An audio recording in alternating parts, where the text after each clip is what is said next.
Good morning, students. Good morning, ma'am. Good morning. Morning, ma'am. Very good morning. Good morning, ma'am. Good morning, ma'am. Good morning, students. Good morning. Ma'am. Good morning. Welcome to all of you.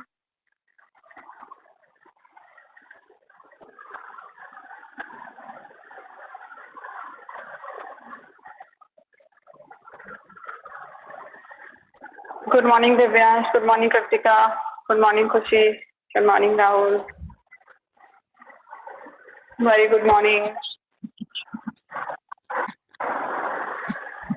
Yes, students, fast come.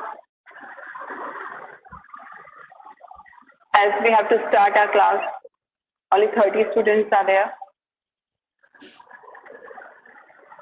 Good morning, Ridhima. Good morning, Krish.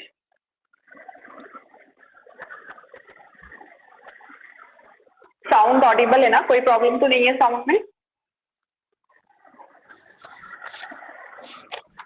No, ma'am. Okay okay okay Pranjal Nakshatra, no ma'am, Audible नहीं है क्या?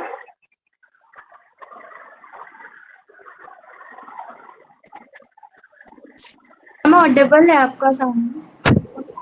Okay, चलो start करते हैं। Now stop your chatting.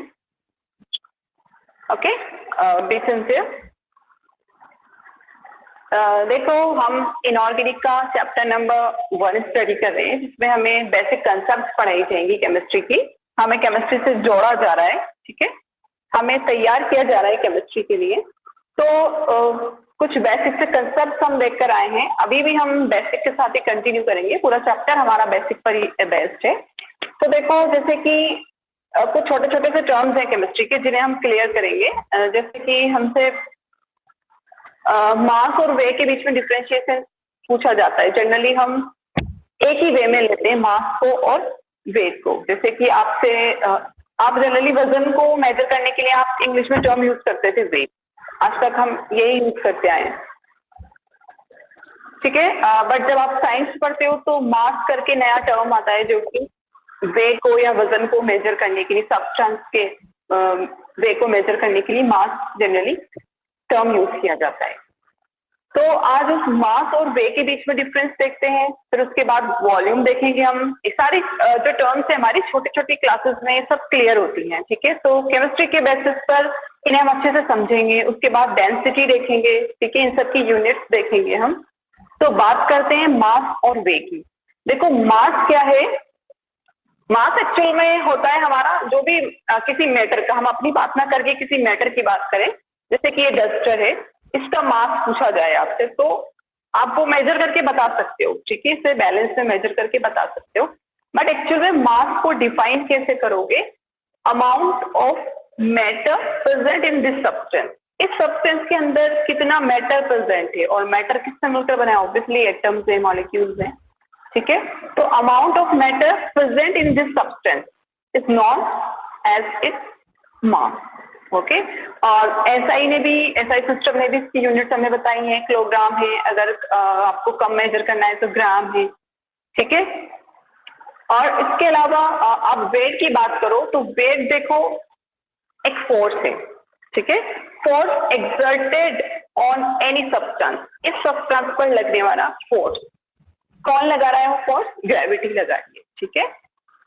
Force applied by gravity on any substance. इस substance पर लगने वाला जो फोर्स है, ग्रेविटेशनल फोर्स जो लगता है, ठीक है, उसे ही हम उसका वेट कहते हैं। अब बात होती है कि मास जो है वो हमेशा फिक्स रहता है, ठीक है। आप इसका मास मेजर करोगे, आपने यहाँ मेजर किया, आप दूसरे रूम में ले जाओ, इसका मास फिक्स रहेगा। बात होती है वे की। वेट जो है वो वेरी करता है, ठीक है, प्लेस टू प्लेस वेरी करता है। कहीं ग्रेविटेशनल फोर्स ज्यादा होगा, कहीं ग्रेविटेशनल फोर्स कम होता है। क्लियर है ये चीज? और एक चीज है कि मास को आप लेबोरेटरी में एग्जैक्टली मेजर कर सकते हैं, ठीक है। वैसे तो आपको पता है कि मेजरिंग बैलेंस आते हैं, ठीक है, तराजू जिन्हें हम अपनी कॉमन लैंग्वेज में कहते हैं, तो उससे आप मेजर कर सकते हो वे को। बट अगर हम लेबोरेटरी की बात करें तो देखो आपकी एनसीईआरटी का पेज नंबर 9 है, यहाँ एनालिटिकल बैलेंस दिया हुआ है। ये एनालिटिकल बैलेंस है जो कि छोटे छोटे केमिकल्स के अमाउंट को मेजर, ठीक है, उनके मास को मेजर करने के लिए यूज किया जाता है। Clear student? तो यहाँ पर हम डिफरेंशिएट कर लेते हैं मास और वे के बीच में। तो सबसे पहले दो कॉलम बनाएंगे, एक मास के लिए और एक वे के लिए। ठीक है, फास्ट नोट डाउन करते चला करो आप, हो सके तो स्क्रीनशॉट ले लो जैसे आपको सही लगे। मास देखो, अगर हम मास की बात करें तो मास क्या है? Amount of matter present in any substance. किसी भी सब्सटेंस में प्रेजेंट मैटर का अमाउंट, वो उसका मास होता है। ठीक है, और अगर आप वे की बात करो, फोर्स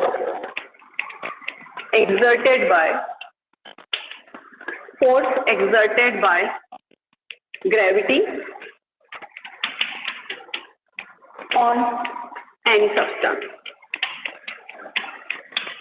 सब्सटेंस क्या है आपका? मैटर है आपका, नॉन लिविंग कोई भी कंटेंट सब्सटेंस। ये चौक भी एक सब्सटेंस है यहाँ। ठीक है, वैसे कॉमनली हम मास और वे एक ही टर्म में, एक ही वे में यूज करते हैं, बट केमिकली दोनों के बीच में इस तरह से डिफरेंशिएट किया जाता है। फिर आप देखो कि आपका जो मास है, mass for a substance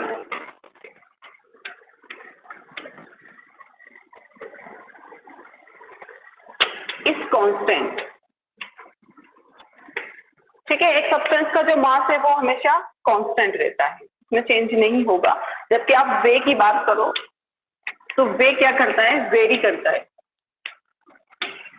wait में वेरिएशंस देखने को मिलते हैं प्लेस टू प्लेस, एक जगह से दूसरी जगह पर अगर आप जाते हो तो उसका वे क्या करता है? वे वेरी करता है, चेंज होता रहता है। फिर अगर हम बात करें मास की, तो मास को आप लेबोरेटरी में एक्यूरेटली मेजर कर सकते हो। मास के लिए लिख लो, mass can accurately major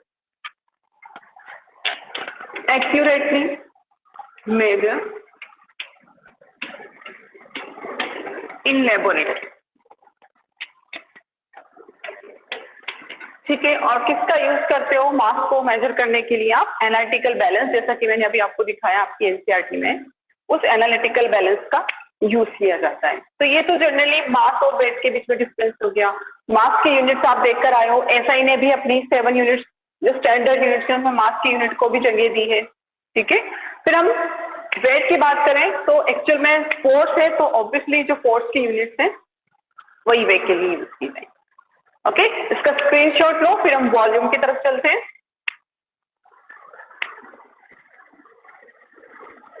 clean कर दो स्टूडेंट, क्लीन कर दो इसको। ओके ओके,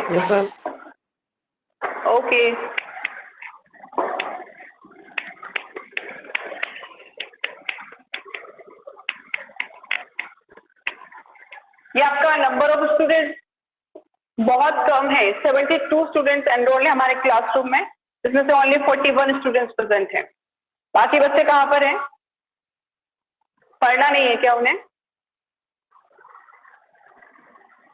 आप लोग ज्वाइन करो रेगुलर अपनी live classes. Okay, otherwise phone तो है ही हमारे पास, फोन आपके घर पर लगाया जाएगा, आपके पेरेंट्स को इन्फॉर्म किया जाएगा, लाइव क्लासेस आप ही के लिए कंडक्ट हो रही है। फिर बात करते हैं वॉल्यूम की।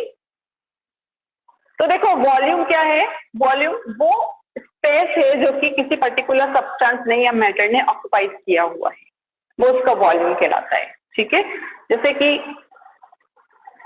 इस डस्टर की बात कर लो, इसने कितना स्पेस ऑक्यूपाई किया हुआ है इस पूरे, हम अगर देखें अपने आसपास सराउंडिंग में, ठीक है।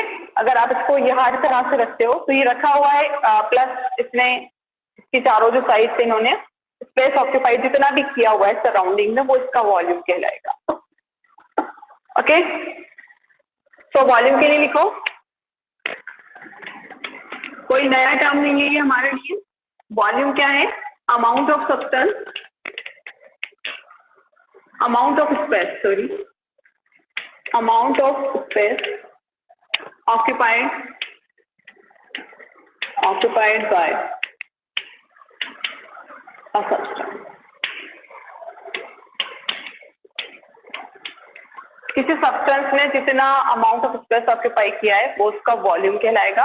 अब आप बात करो इसकी यूनिट की, तो देखो अगर आप इस डस्टर की ही बात करते हो तो डस्टर ने इस लेंथ, ओके, डस्टर की लेंथ हो गई, डस्टर की हाइट हो गई और डस्टर की ब्रेड्थ हो गई, ठीक है। तो इतना 3 साइज इसने जो है ऑक्यूपाइड किए, एक तो लेंथ के अकॉर्डिंग, एक अपनी ब्रेड्थ के अकॉर्डिंग और एक इसकी हाइट के अकॉर्डिंग इसने स्पेस ऑक्यूपाई किया है। तो उसी ऑक्यूपाइड स्पेस के लिए अगर हम यहाँ पर बात करते हैं वॉल्यूम की, जनरली वॉल्यूम कैसे मेजर किया जाता है? Length into breadth into height, ठीक है। लेंथ, वेट ले लो या हाइट ले लो, सबके लिए लेंथ की ही यूनिट आती है, ठीक है। तो अगर वॉल्यूम की आप एसआई यूनिट की बात करोगे, स्टैंडर्ड यूनिट की बात करोगे, ठीक है, लेंथ के लिए स्टैंडर्ड यूनिट क्या है? मीटर है। तो वॉल्यूम के लिए metre into metre into metre क्या हो जाएगा? Metre cube. ओके, और अगर बहुत छोटा सा आपने लिया है, ठीक है, कोई सब्सटेंस बहुत छोटा है, मीटर में उसकी लेंथ नहीं आ रही है, तो आप सेंटीमीटर क्यूब भी कह सकते हो उसके यूनिट को, ठीक है। अपने हिसाब से हम कन्वर्ट कर सकते हैं, ये डेराइव यूनिट से, ये फंडामेंटल यूनिट थी। क्लियर होता है वॉल्यूम भी हमारा? ओके, वॉल्यूम के बाद अगर हम बात करें डेंसिटी की, तो आप डिफरेंशिएट कर सकते हो वॉल्यूम और डेंसिटी में। Who will define density? Comment box में एक बार लिखकर बताइए कि डेंसिटी को आप कैसे डिफाइन करते हो? मास पर वॉल्यूम। वेरी गुड, मास पर यूनिट वॉल्यूम, ठीक है। पर यूनिट वॉल्यूम में, पर यूनिट से मतलब है 1 मीटर, 1 सेंटीमीटर, ठीक है। पर यूनिट वॉल्यूम में उस पर्टिकुलर सब्सटेंस का कितना मास प्रेजेंट है उसे हम नाम देते हैं उस सब्सटेंस का डेंसिटी। Okay, good. सो डेंसिटी को अगर हम यहाँ पर डिफाइन करें,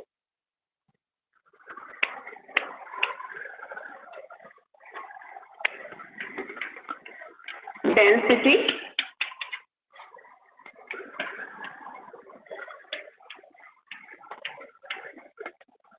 मास पर यूनिट वॉल्यूम।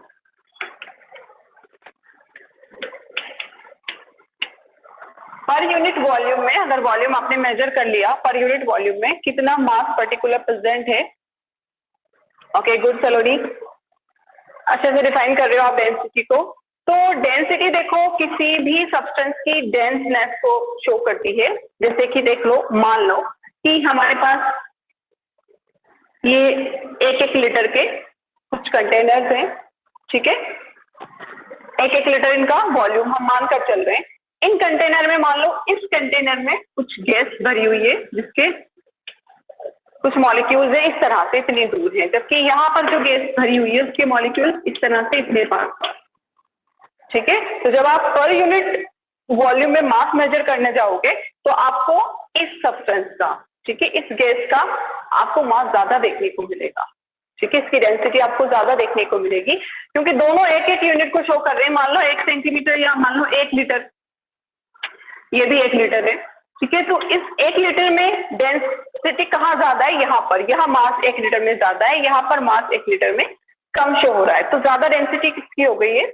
हमारे इस वाले सब्सटेंस की। तो जो डेंसिटी है वो डेंसनेस को शो करती है कि कितने अच्छे से पैक्ड हुए हुए हमारे मॉलिक्यूल। यहाँ पर देखो मॉलिक्यूल्स की पैकिंग बहुत अच्छे से हो रही है। आप गैस के मान लो या किसी भी सब्सटेंस के मॉलिक्यूल्स मान लो, बहुत अच्छे से पैक हुए हुए यहाँ पर, ठीक है। तो जितनी अच्छी पैकिंग होगी, जितने अच्छे क्लोजली टाइटली पैक्ड होंगे मॉलिक्यूल्स किसी पर्टिकुलर पर यूनिट वॉल्यूम में, उसकी डेंसिटी उतनी ही हायर होगी। जबकि यहाँ पर पैकिंग इतनी अच्छी नहीं है, इतने से इतने लीटर वॉल्यूम में, 1 लीटर वॉल्यूम में ओनली इतने से सब मॉलिक्यूल्स या पार्टिकल्स पड़े हुए हैं, ठीक है, और वो भी इतनी दूर दूर है कि क्लोजली पैक्ड नहीं। समझ में आती है ये चीज? तो हम कह सकते हैं कि पर यूनिट वॉल्यूम जितना ज्यादा मास होगा, डेंसिटी उतनी ही हायर होगी। फॉर्मूला अगर आप देखते हो तो डेंसिटी का डी से रिप्रेजेंट करते हैं, मास अपॉन वॉल्यूम, ठीक है। मास के लिए स्टैंडर्ड यूनिट आप किलोग्राम मानकर आए हो, वॉल्यूम के लिए आप मीटर क्यूब मान लो, लीटर भी होती है वैसे तो, मीटर क्यूब हम स्टैंडर्ड यूनिट मानकर चलते हैं, ठीक है। और अगर आपको लिखना चाहो तो kilogram negative of metre cube, ये यूनिट हो जाएगी, ठीक है। या फिर आप इसकी यूनिट लिख सकते हो डेंसिटी की, लीटर भी है, सॉरी वो वॉल्यूम के लिए है, ठीक है, kilogram negative of metre cube.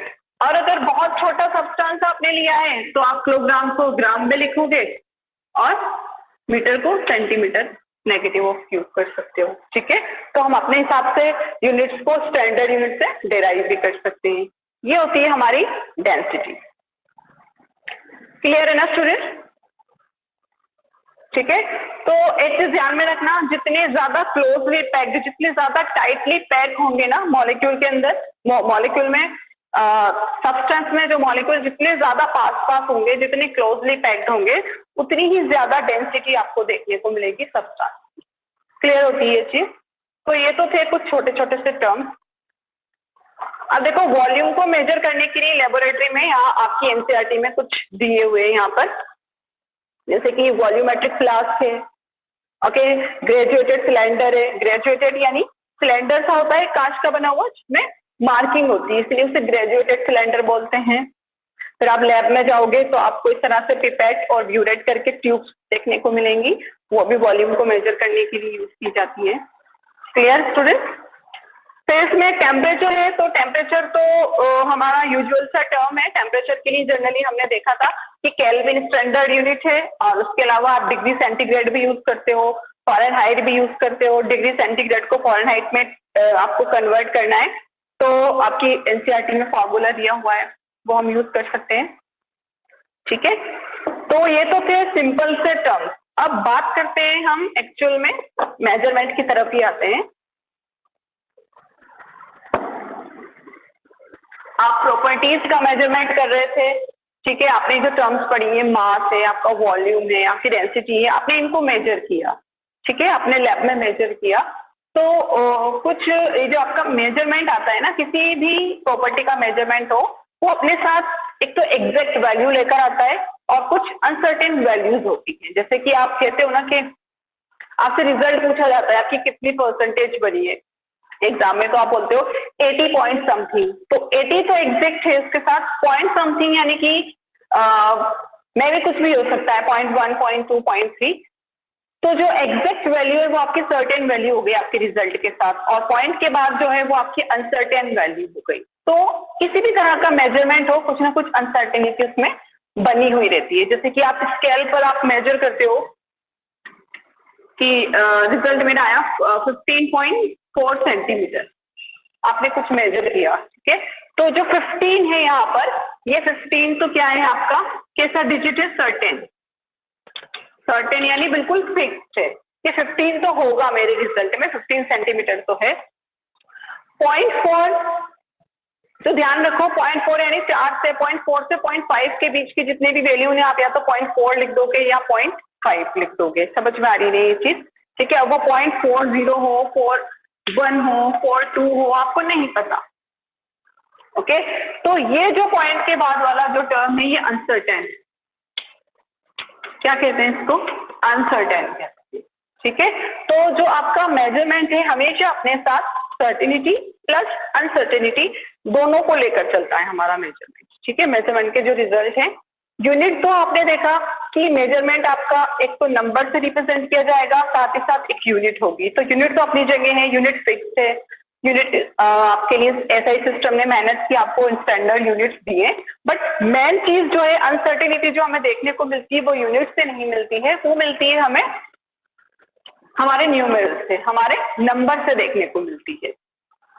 Clear है ना स्टूडेंट? तो इसी सर्टेनिटी और अनसर्टेनिटी को, ठीक है, बैलेंस करने के लिए कि ये एक्चुअल में अनसर्टेन नंबर एक्चुअल में है कितना, ठीक है, क्या ये 0.4 है, क्या ये 0.5 है, इन दोनों के बीच में है तो कितना नंबर है, उसी अनसर्टेनिटी को आपको डिटरमाइन करना है। तो उसके लिए कुछ डिजिट्स होती हैं जिन्हें हम नाम देते हैं सिग्निफिकेंट फिगर।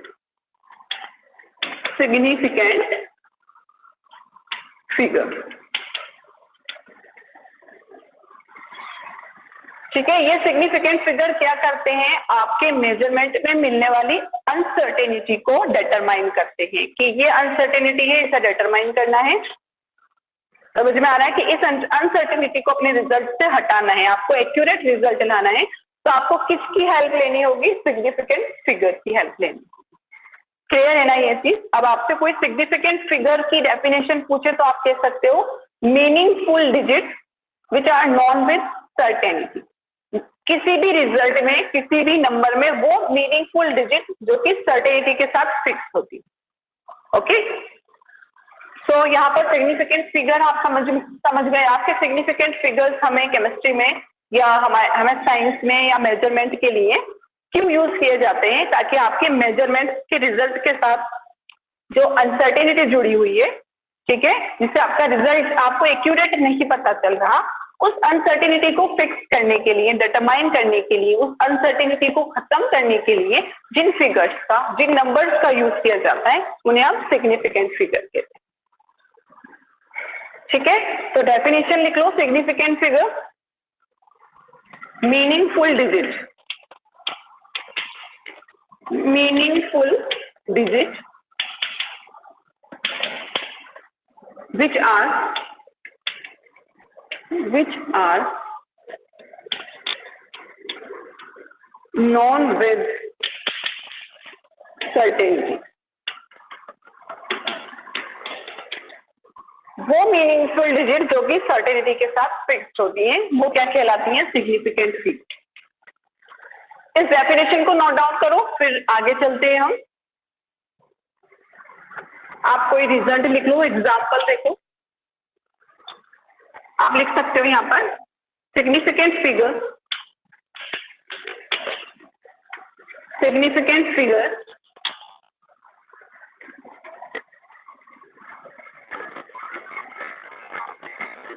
हेल्प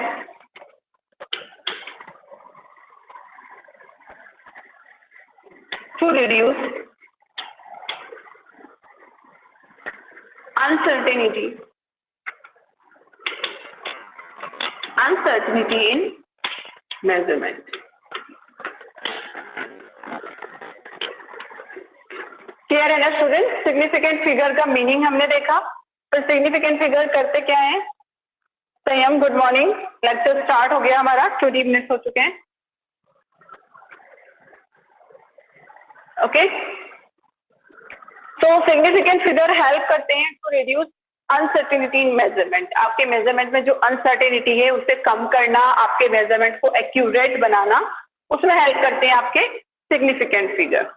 ओके, और सिग्निफिकेंट फिगर क्या है? मीनिंगफुल डिजिट है, ये चीज अंडरलाइन करते हैं हम, मीनिंगफुल डिजिट। अब आपके सामने कोई फिगर है, कोई रिजल्ट लिखा हुआ है, तो कौन उसमें कितनी मीनिंगफुल डिजिट्स होंगी और कितनी अनसर्टेन डिजिट्स होंगी, वो चीज हम कैलकुलेट करना सीखेंगे।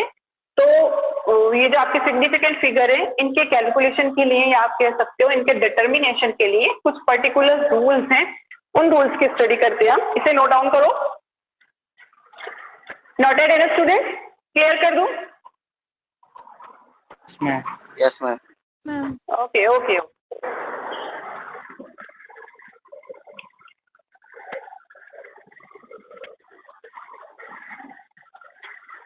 तो यहां पर हम लिखेंगे rules to determine, rules to determine significant figure.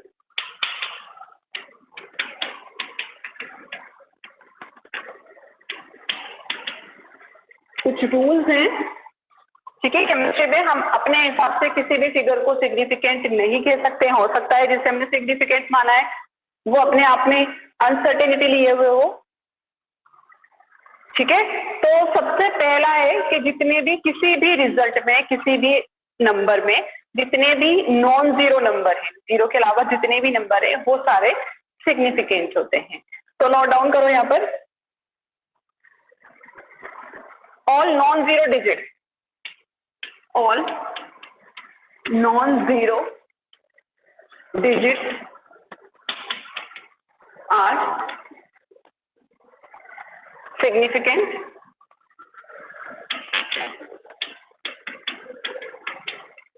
आप hand to hand note down करते चलो, बहुत सारे रूल्स हैं, एक साथ बोर्ड पर नहीं आएंगे। But before decimal,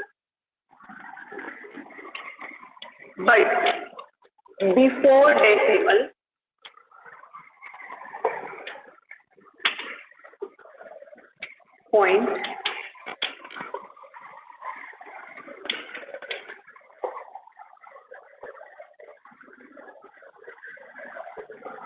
before decimal are non-significant.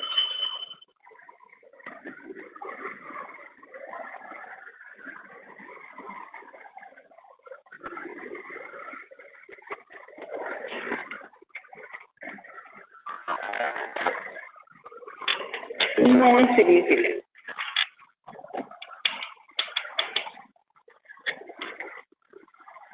ठीक है। इस रूल में एक बात तो क्या कही है कि जितने भी नॉन जीरो नंबर होंगे, कोई भी डिजिट आपके पास लिखी हुई है, कोई फिगर लिखा हुआ है आपके पास, तो जितने भी नॉन जीरो नंबर है आप कह दोगे ये सारे के सारे सिग्निफिकेंट, यानी हमारे रिजल्ट में इतने सिग्निफिकेंट नंबर हैं। और एक चीज ध्यान में रखना, किसी रिजल्ट में जितने ज्यादा सिग्निफिकेंट फिगर होंगे वो रिजल्ट उतना ही एक्यूरेट होगा, ठीक है। और इसके अलावा डेसिमल पॉइंट से पहले अगर कोई जीरो आता है तो वो भी क्या होगा, नॉन सिग्निफिकेंट होगा। ओके, कंफ्यूज मत होना इन दोनों लाइन में। जितने भी आपके नॉन जीरो हैं, ठीक है, जीरो के अलावा जितने भी डिजिट है सारे आपके क्या है, सिग्निफिकेंट हैं। और अगर जीरो डेसिमल पॉइंट से पहले लिखा हुआ है, डेसिमल पॉइंट के बाद की बात नहीं हो रही है, डेसिमल पॉइंट से पहले लिखा हुआ है, तो वो भी क्या होगा आपका नॉन सिग्निफिकेंट नंबर ही होगा। जैसे कि एग्जाम्पल देख लो, आपके पास 2, 4, 5 कोई नंबर है, तो इसमें कितने सिग्निफिकेंट नंबर होंगे, सारे के सारे क्या है, नॉन जीरो है। तो आप कहोगे यहां पर 3 significant figure, 3 significant figure. Okay, और ऐसे ही आपके पास 100, कितने हैं नॉन जीरो नंबर, ओनली 1 ये है। तो आप कहोगे इसके पास एक सिग्निफिकेंट फिगर है। और इसके अलावा डेसिमल पॉइंट से पहले जीरो लगा हुआ है, जैसे कि 0.123, ये कोई आपके पास आपका रिजल्ट आया है। तो इसमें आपसे पूछा जाए कितने सिग्निफिकेंट नंबर हैं, तो आप क्या कहोगे, 1, 2, 3, ओनली 3 सिग्निफिकेंट फिगर हैं। पॉइंट से पहले भी अगर जीरो है तो वो भी सिग्निफिकेंट नहीं होता है। पॉइंट के बाद वाले जीरो का केस हम देखेंगे नेक्स्ट रूल में। तो यहाँ आप कहोगे 3 सिग्निफिकेंट फिगर। इसे नोट डाउन कर लो fast student. Okay, good good good.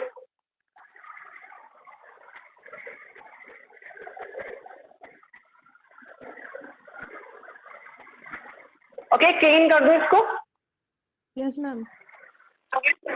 Okay, second rule लिखेंगे हम। एग्जाम्पल लिख लेना अच्छे से, बुक से आप और एग्जाम्पल देख सकते हो, ठीक है। एग्जाम में आपके इस तरह के क्वेश्चंस आते हैं, आपको कोई भी डिजिट दे देते हैं और उसमें आपसे पूछते हैं कि कितने सिग्निफिकेंट नंबर हैं। Why 0 is not considered a significant figure? ये रूल है, ये रूल है। 0 सिग्निफिकेंट फिगर में आएगा बट डेसिमल के बाद आएगा। डेसिमल से पहले वाला 0 सिग्निफिकेंट नहीं माना जाता, ठीक है। कोई वैल्यू नहीं है ना, 0 पॉइंट कोई वैल्यू नहीं है इस नंबर की, एक्चुअल नंबर आपका ये है। ओके, फिर उसके बाद आप बात करो डेसिमल के बाद अगर 0 लगा हुआ है तो उसको हम सिग्निफिकेंट मानते हैं, ठीक है। वो भी हम देखेंगे नेक्स्ट रूल में। सेकेंड रूल देख लेते हैं।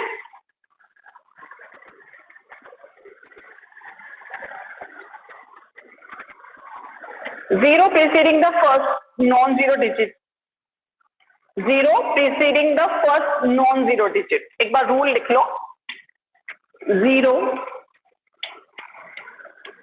preceding the first non-zero digits are non-significant।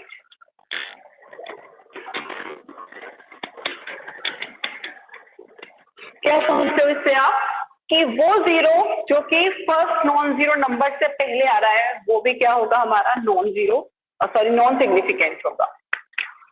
Example देख लेते हैं, जैसे कि 002, ठीक है, ये कोई डिजिट है आपके सामने, कोई रिजल्ट कोई मेजरमेंट आया आपका 002, तो फर्स्ट नॉन जीरो नंबर आपका 2 है। इससे पहले आने वाले जितने भी जीरो हैं वो आपके क्या होंगे, वो क्या कहलाएंगे आपके non zero number, sorry non significant number. तो आप कहोगे इसमें कितने सिग्निफिकेंट फिगर है, ओनली 1।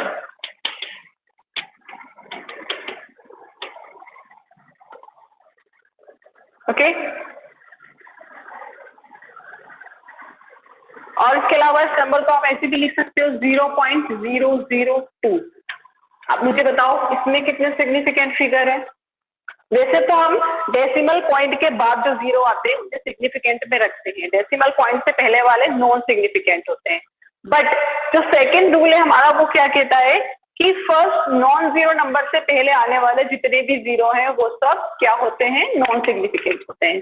तो यहाँ भी अगर आपसे पूछे कि कितने सिग्निफिकेंट फिगर है, डेसिमल से पहले वाले जीरो तो होता ही नॉन सिग्निफिकेंट है, और फर्स्ट नॉन जीरो से पहले वाले जीरो भी क्या हो जाएंगे हमारे नॉन सिग्निफिकेंट। तो यहाँ भी ओनली 1 सिग्निफिकेंट फिगर है, एक ही सिग्निफिकेंट फिगर है। क्लियर? यस शिवा, यस खुशी, अक्षिता, गुड, यस दीपेंद्र, 1 होगा। इसे नोट डाउन करो, फिर थर्ड रूल हम देखते हैं।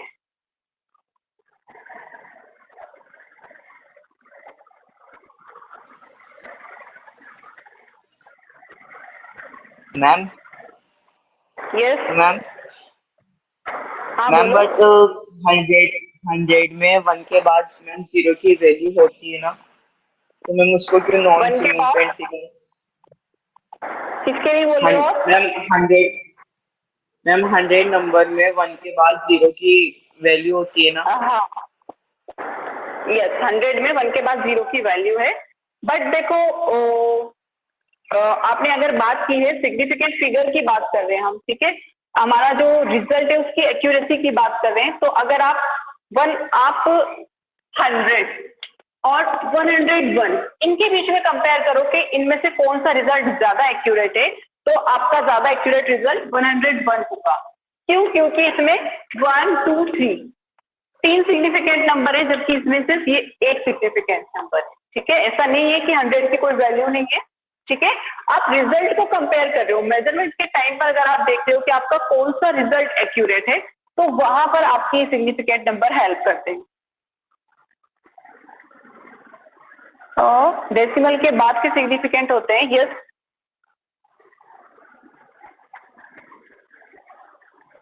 विक्रम चौहान, कौन से एग्जाम्पल की बात कर रहे हो आप?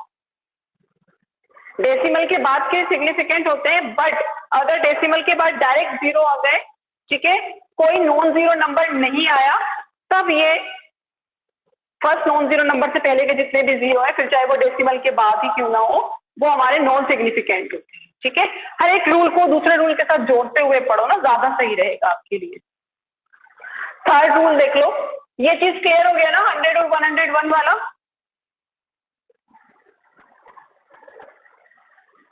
101 में यस, ये रूल अभी मैं बता रही हूँ आपको। आप पूछे 101 में जीरो कैसे सिग्निफिकेंट हो गया, तो थर्ड रूल है हमारा। थर्ड रूल लिख लो, zero between two non zero number 2 non-zero numbers is significant.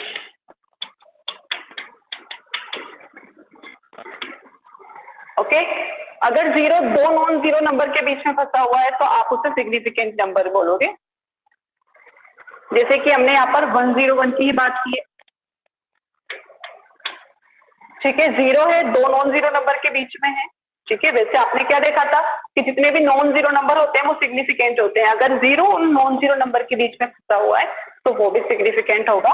तो यहाँ आप बात करोगे 3 सिग्निफिकेंट नंबर आएंगे, ओके। और इसके अलावा 0.202, इसमें बताओ कितने सिग्निफिकेंट नंबर होंगे student? Fast 0.202। Very good, very good, okay okay okay okay okay. Now stop. 3 होंगे, समझते हो?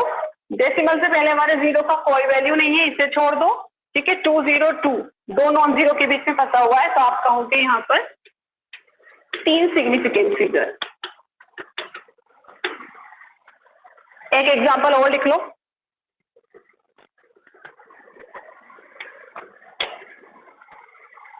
इसमें बताओ 0.105।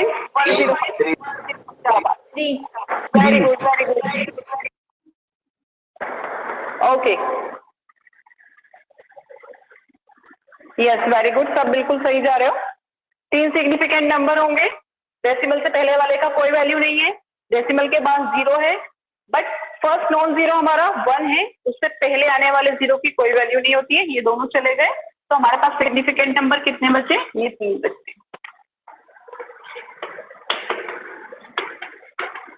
ठीक है। आप कोई 2 रिजल्ट कंपेयर करते हो तो जिस रिजल्ट में, जिस मेजरमेंट में जितने ज्यादा सिग्निफिकेंट फिगर होंगे, आपका वो रिजल्ट उतना ही एक्यूरेट कहलाएगा, ठीक है। ओके, 4th रूल लिख लो ताकि हमारे रूल कंप्लीट हो जाए। इसे नोट डाउन कर लो फटाफट स्टूडेंट।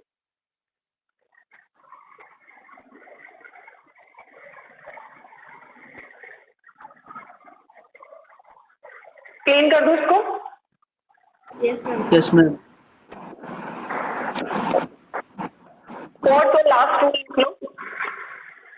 आप अपने एनसीईआरटी में दिए हुए एग्जाम्पल करना, काफी क्लियर होगा आपका ये टॉपिक। 4th रूल हमारा कहता है 0 on the right side, on the right side of decimal point are significant.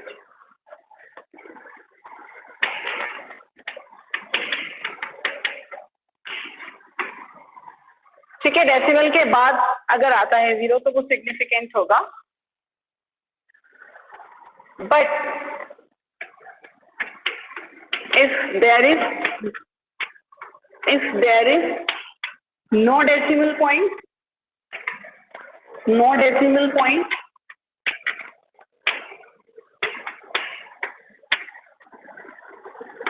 then it will be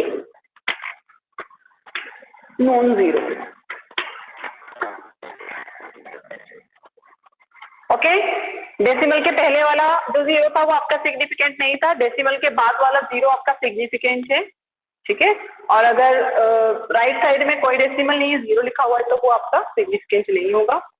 0 कब सिग्निफिकेंट होगा? जब 2 नॉन जीरो के बीच में फंसा हुआ है, ओके। जैसे कि अगर आपके पास कोई नंबर है 1.00 और एक लिखा हुआ है आपके पास 100, तो मुझे बताओ इन दोनों में सिग्निफिकेंट नंबर 100 में तो आपने अभी कैलकुलेट किया था, कितना होता है? 1 होता है। 1.00 में डेसिमल के बाद अगर 0 आ रहा है तो वो सिग्निफिकेंट फिगर कहलाता है। तो यहाँ पर हमारे पास 3 सिग्निफिकेंट फिगर होते हैं। क्लियर है ना स्टूडेंट?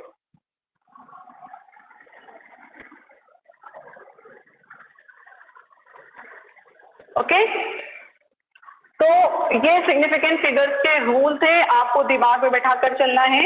ठीक है, सबसे पहली चीज तो क्या है कि जितने भी नॉन जीरो नंबर्स हैं वो सब सिग्निफिकेंट होते हैं। नॉन जीरो नंबर का कोई चक्कर ही नहीं है कि कोई नॉन जीरो नंबर आपका नॉन सिग्निफिकेंट हो सकता है, सबके सब सिग्निफिकेंट होंगे, फिर चाहे डेसिमल से पहले हो, डेसिमल के बाद में हो, जीरो के बीच में हो, कहीं भी हो, जितने भी नॉन जीरो नंबर है आपके वो सब सिग्निफिकेंट नंबर की कैटेगरी में आएंगे। अब जो चक्कर है हमारा वो जीरो के साथ है।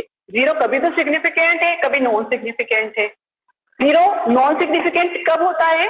जब वो डेसिमल से पहले होता है, या फिर नॉन जीरो नंबर से पहले जितने भी जीरो आते हैं वो, ठीक है, नॉन जीरो नंबर से पहले फर्स्ट नॉन जीरो नंबर, पहला नॉन जीरो नंबर, उससे पहले आने वाले जितने भी जीरो है वो सारे क्या होंगे? हमारे नॉन सिग्निफिकेंट होंगे। ओके स्टूडेंट्स, और जीरो हमारा सिग्निफिकेंट कब बनता है? जब वो डेसिमल के बाद आ रहा है, जैसे कि यहाँ पर डेसिमल के बाद आया, या फिर दो नॉन जीरो नंबर के बीच में फंसा हुआ है। क्लियर है ना स्टूडेंट्स?